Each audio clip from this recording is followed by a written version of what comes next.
What's up, Ken Folk? This your boy Courtney. And it's your girl Regina. And thanks for joining our channel, Conscious at Night. Okay, guys, so we have another good question for you guys.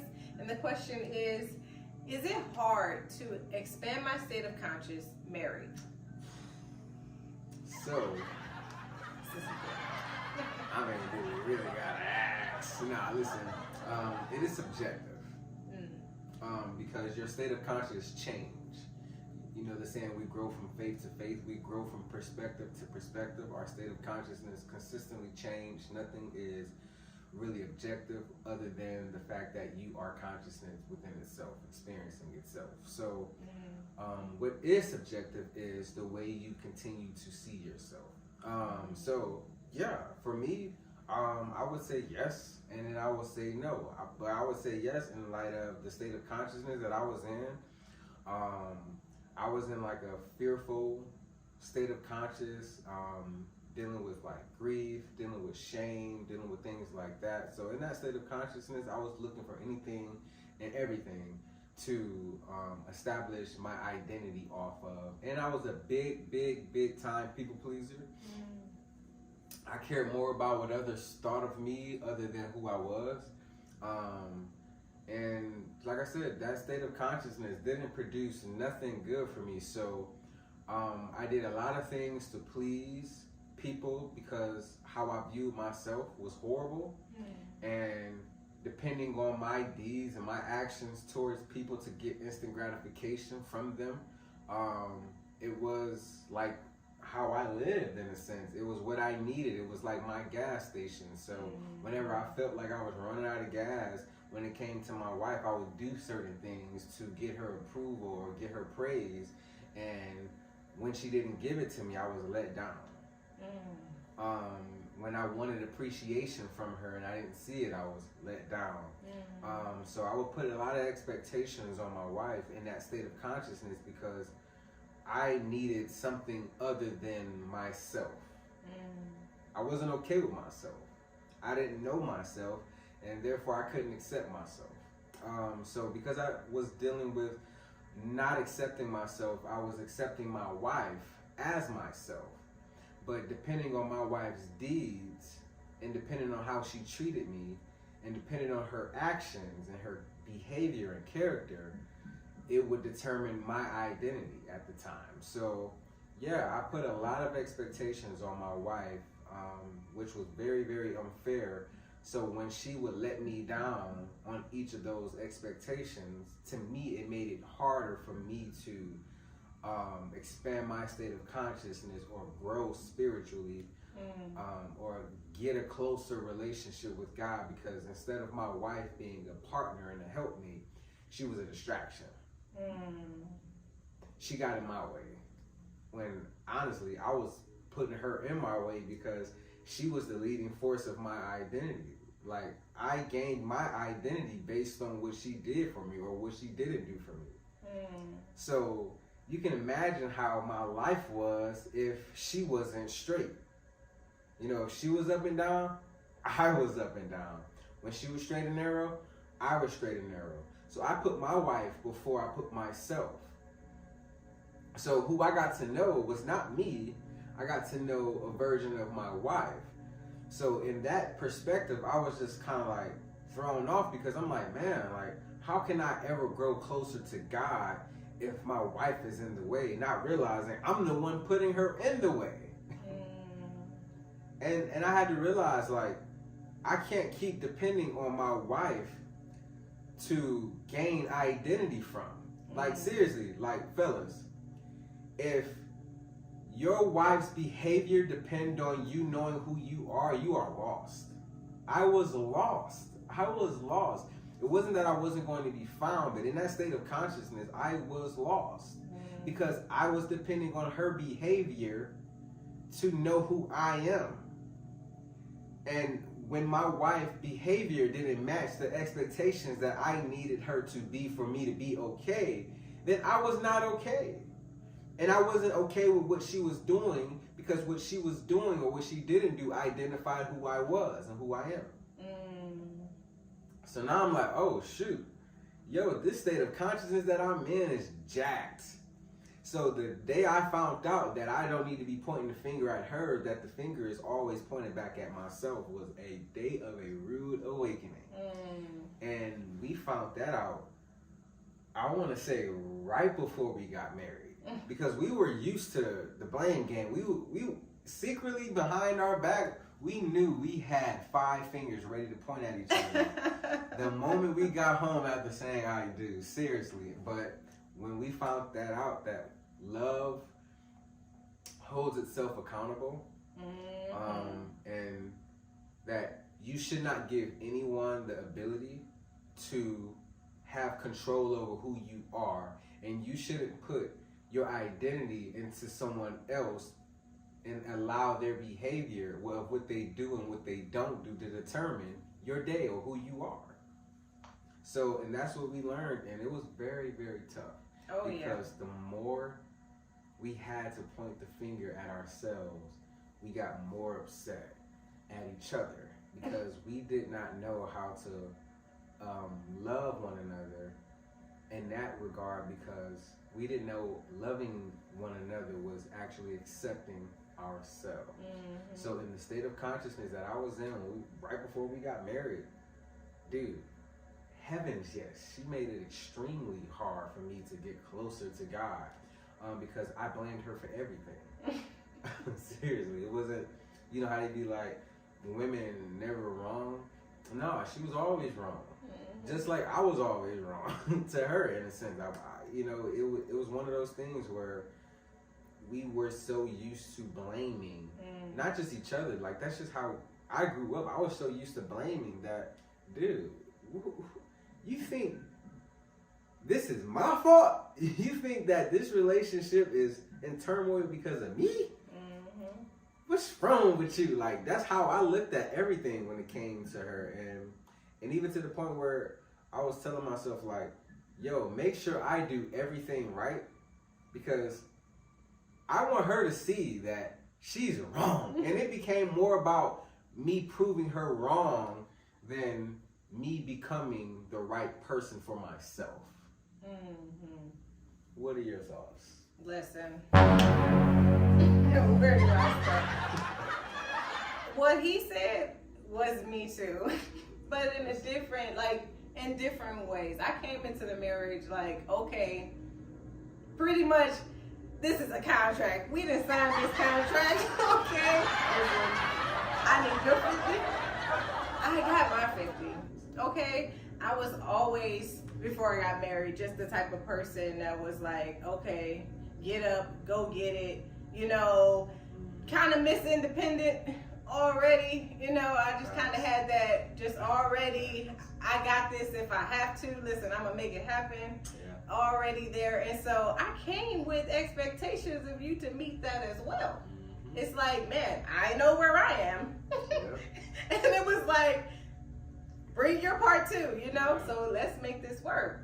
But then there was times, periods of time where I felt, based on my consciousness, that, you weren't meeting those expectations that I felt like I was meeting, in this marriage. And so, it was so easy to be like, don't you dare try to come at me about anything, because listen, I got this going on over here, and then you got that over there, and look at all that I feel like I do, and look at the little bit that you do. Listen, so it was definitely turmoil and tough times, especially because honestly I didn't know how to love myself.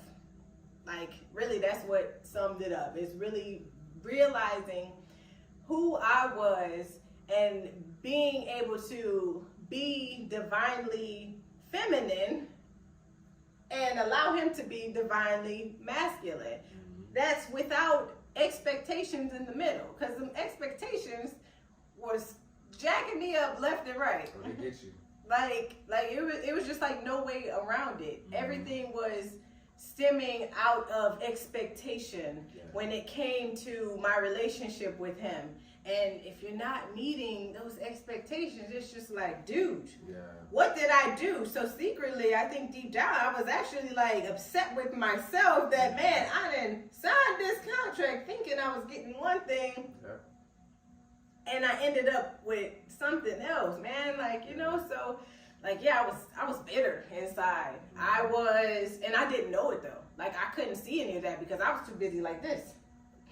I was too busy like you, and not realizing that I was just more and more poisoning myself mentally by my own expectations and way of thinking, that I lived out such a low state of torment and emotional and mental pain and agony that I was actually causing on myself, but I could not see that, man.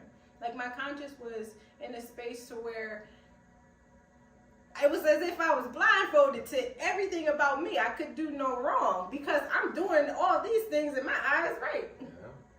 Yeah. But you know what I wasn't doing? I wasn't able to love myself. I wasn't able to be patient. I was not being kind in my thinking to myself first, so therefore I couldn't give him that. You know? So it got to a point to where my conscience was not growing. I was staying in that low state. But what helped me was realizing that, man, I have to take account of everything that I am doing, everything that I am putting out there. Like, the change that I want to see outwardly first has to start with me, inwardly. And so once I started to take time going within, really doing that shadow work and really facing myself, those different aspects of me that was, you know, I was unaware of, or that I was avoiding or ignoring and just pushing to the side, or, you know, just ducking and dodging. Like, I really had to sit with myself and realize, like, man, like, once I began to go within and actually do the necessary shadow work, take time, accept myself, and realize that I am no longer the person who's going to continue to put expectations on my husband to be a certain way for me to gain my identity. Then I was able to begin to expand my conscious out of that lower state of thinking. So yeah, and now listen, it was a two-way street because we both had to go down the same road with ourselves, more importantly, because we were in a relationship with each other, not knowing who the person was that we were. So we brought a question mark into a covenant that we can only identify as a contract because we didn't know who we were. You know, like, I seen her writing on the contract, but I didn't see myself. And that was the thing. So because I seen her signature, I didn't care about mine. She seen my signature, she didn't care about hers. So it was like, long as you got your 50, I'm gonna have mine. Right. But the moment you come with 49, don't think for a second. Don't think for a split second I'm getting 51. For real. I go through enough as it is. So, and that's how I was. That's how my wife was. I mean, she was serious. Like, when it came to what I brought to the table versus what she brought to the table, I mean, we both had different perspectives because we both grew up morally different and held on to different principles as well. So, whereas she was more so, hey, let me make sure everything externally is good. Yeah. Because everything is externally good, I'm inwardly good. My thing was, let me make sure everything is inwardly good, because if everything inwardly good, I'm externally okay. Like, I'm good, all right? So, but we clashed. Yeah. We clashed a lot because of that. And it just took one conversation times 10, and it got to the point where I had to just realize, like, man, we really don't respect each other. Yeah. And it got to the point where I had to tell myself I have to accept my wife for the role that she plays consciously, because she wants the external to be okay. So let me meet her where she's at when it comes to the external. And how I did that was I just accepted her. I accepted how she was and the way she thought. And I had to express to her through vulnerability that, hey, this is just how I am. Yeah. And we shouldn't disrespect our perspectives and what we bring to the table, because if both of us is focusing on one thing, there is something that ain't being done. Yeah. And so we were literally both taking care of the two aspects that requires the 50 and 50. Yeah. And not that we believe in the concept 50-50, we both believe in 100-100. Like, I don't need her to bring anything to a table that I sit at. Because I'm fully equipped with everything that is needed for a relationship, because a relationship only requires God. And I know fully who I am today. Right. And she knows fully who she is today. But at that point in time, we were growing in an identity that was kind of like, yo, we looking at each other as sworn enemies. Like, I'm from the east, she from the west, and it's just like, it is game on as soon as we hit the floor. And it was like, yo, man, like, in her mind, she was thinking, man, if I get home and gotta do the dishes, bro, like, and I'm thinking in my mind, well, shoot, I work too. If I come home and I gotta cook, like, I'm telling you, it was wild. What we experienced later on, as we like become more conscious of ourselves, listen, it got to the point where we also experienced like our way of growing. Like, I have a different zeal than my wife. My wife has a different zeal than me. Her passion is different from my passion. So we have two different passions on our growing or remembering, I would say, of who we truly are. So whereas I was just like, yo, my wife was, again, she was working. She has, she was always probably working a third shift or either a first shift. So, and then if I was working the shift to where I'm going for the whole day. And she's now coming home from work having to deal with the children. So she's really not getting a break, but I was at least getting that morning and night break to where I can kind of like meditate, or I can just pray in tongues, and I can kind of just go within myself consciously to grow more and accept myself. So I had more of a passion to do that and take those opportunities, where my wife, she like, man, I got a passion, but I don't got the time. Right. So we were growing at a different pace. And my wife could tell. She was like, dude, like, I can tell you are growing. Yeah. And it became one of those things where I can tell like my wife was becoming a little envious, because she was looking at it like, yo, I want to grow too. Right. But I don't got the time. Right. Too full of too much of life. Yeah, and she held on to the responsibilities of the kids, school with them, not just school, but just like the bills and things like that, and then also just work, and then coming home cooking, like cleaning. So it was a lot. Now my wife, she was, listen, man, I knew one thing. My wife was very understanding, like very compassionate. Let me say that, because she knew the type of job that I was doing, and she just knew like, dang, dude, I feel bad for him, because like I was in the summertime at this factory that I was working in. It was like at least 120 degrees in there. And I'm working with like titanium and things like that, burning it and melting it, getting, changing hot dyes and pressing, metal and things like that. So it was a tough job. And then the environment and everything like that with the people and everything, it was just kind of like a rough environment, especially in the state of consciousness that we both were in. But it was so much money. It was just like, my wife was like, dude, don't quit the job. Like, dude, you making too much money to quit this job. And my wife, she was so willing to be like, all right, I'll take care of that. She was working too. But she was like, yo, I'll take care of it. Whatever we need to be taken care of, because she knew that it was strenuous. She knew it was very strenuous. I mean, I was coming home with blisters on my feet, sore. I was coming home just like out of whack. But I would say, man, a lot of stuff helped once I began to secure the external part that she was focused on. Yeah. And once I picked up the slack with the external stuff, then it took pressure off of her. And then now she was able to have that time to now start inwardly taking care of herself. And it was just more easier. And I'm telling you, like, we both started to value what we was bringing to the table and respecting one another and what we brought to the table versus judging one another for what they wasn't able to bring and mirror ourselves by bringing to the table. So yeah, it became to where it was like, man, I appreciate everything you were bringing to this table. Yeah. You don't have to bring the inward stuff. I'm bringing that for both of us. Like, you know what I'm saying? My wife, she was telling me like, yo, I'm gonna make you who you truly are. I'm gonna make you love, boy. Like, she was right about that, because she helped me see who I truly was, and that I should not be depending on her to know who I am.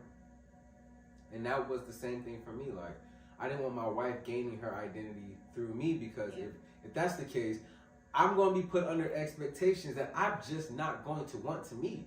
Yep. It ain't even about, am I capable of meeting them? My wife knows, like, she run for it. When she started, listen, when we came to an agreement, I thought it was it. But sometimes, man, my wife would go back into, like, occasionally putting an expectation on me. And I'm like, oh, nah, babe, that's an expectation. I'm sorry, I'm not about to do that. And she looked at it at times where it was like, bro, you just being, like, flat out mean and insensitive. So you know what? Since you ain't doing this, I ain't doing that. And yeah, we went through that period of time. But once we realized what it was about, it was more about us continually to accept ourselves and also let go and forgive ourselves of everything that doesn't serve us purpose. I mean, we picked up a lot of negative energy that didn't serve who we were and where we were going and who we were becoming. Right. And so once we started to let go of those people, places, and things, and really started to inwardly focus on ourselves, we got not just better for each other, but we more importantly became a better version for ourselves and as ourselves. We can't give each other a good version of ourselves if we don't first become that good version. What I wanted in my wife, I wasn't willing to become myself. And what my wife wanted in me, she wasn't willing to become herself. Once we were willing to become what we wanted to give each other for ourselves, then everything in our covenant, not contract, but in our covenant, became exceptionally well.